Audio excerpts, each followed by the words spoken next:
Hey everybody, welcome. We are now talking to Dee Castelli. I'm so doggone excited that you're here with me. You guys, Dee wrote one of the chapters in the very first edition of the Invincible Family Project. The entire goal behind the Invincible Family Project is for people to realize that normal everyday people just like you, just like me, just like all of us, are creating massive change in their life, right? And we look around at the world that we live in right now, and man, are we ever needing some change in our life, right? So what our goal is with this book is really to show you how accessible that change is for you, but then also to show you where these women came from, the challenges that they were going through, right? And so, Dee, with that said, what was, for the beginning of your chapter, kind of give me the lay of the land of where you were and what was going on with your family at that point. So my chapter starts out talking about um, hearing over and over throughout my life, "You're too sensitive." And so anybody who's ever heard that in their life can identify with that. And so that's kind of what I had heard often in all of my environments, school and family life, and then later on, even at work. So, yeah. Yeah. So the people that have been dubbed too sensitive. So what are some things that you did that then people made you feel like you were too sensitive about? Like what were some of the things? So I was always really in tune to people's emotions and like micro indications of where they were at. So I could walk into a room and meet you for the first time and just intuitively know where you were at. And so for me, it was a lot coming in, but it also, because I was a child at the time, how do you handle all of that, especially with adults in the room? And so there were some really heavy things that had happened in the family. There were some deaths in the family. And, so the adults were off doing their thing. And then so I just felt a lot of it. So I would cry very easily. And that was mostly how I would react to most things. If I got frustrated, I would cry. If I felt sad, I would cry. And so seeing that, I would hear a lot that you're too sensitive. Yeah. So, and I was, but And it sounds like it was overwhelming. It sounds like just everything that was coming in, from it being heavy things to probably slight things, because once you have all those straws on the camel's back, anything at that point is just too much. And so what did you do with that? How'd you start changing how'd you start changing that for yourself, or changing how it's framed?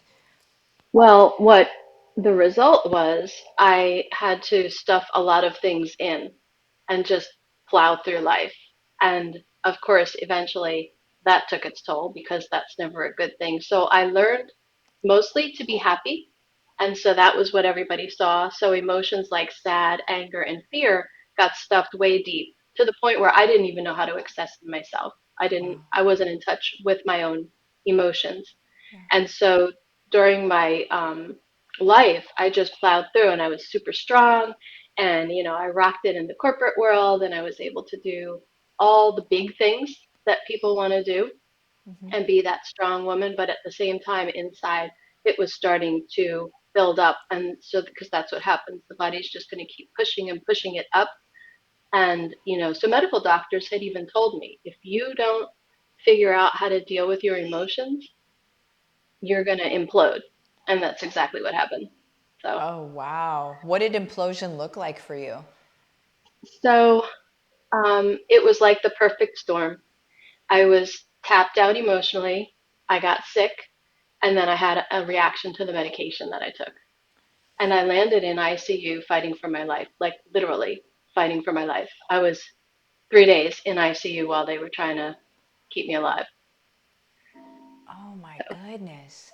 yeah. And when you were in the ICU, I always think about this. Like whenever you were in the hospital room, laying in the bed, having your nurses come in and go out and people probably visiting and that sort of thing, what was the stuff that was going through your mind?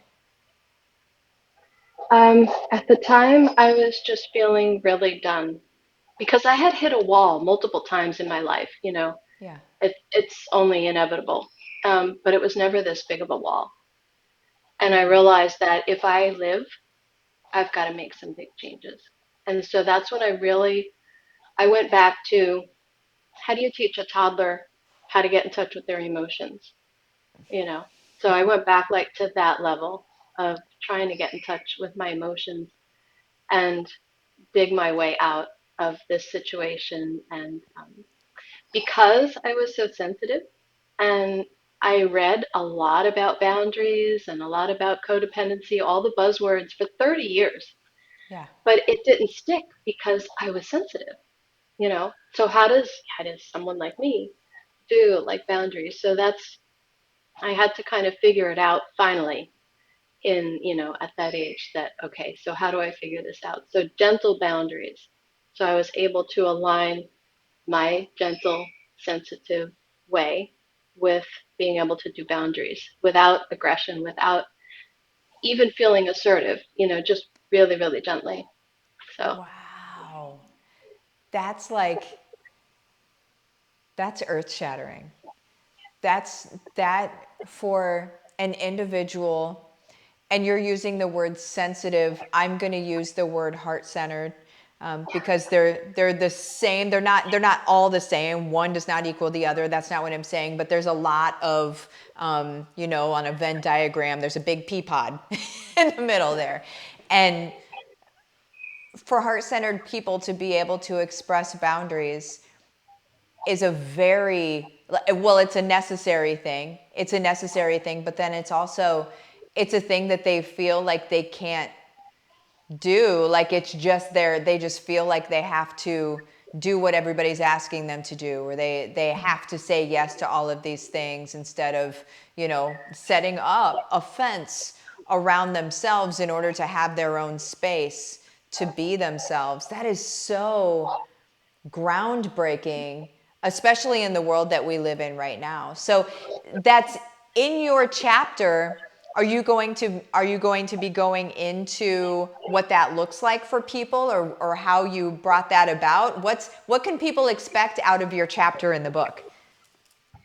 so a little bit about how I was able to work my way out of that and how I was able to sort of rebuild my life, but it's hard to say even rebuild when it didn't exist in the first place. So, sort of like creating your normal from scratch and defining yourself as a person. So, that was my journey, is sort of like discovering myself for the first time rather than rebuilding and rediscovering. And, you know, so first time around in her 40s. So, Man, I love that so much because so many women need to hear this.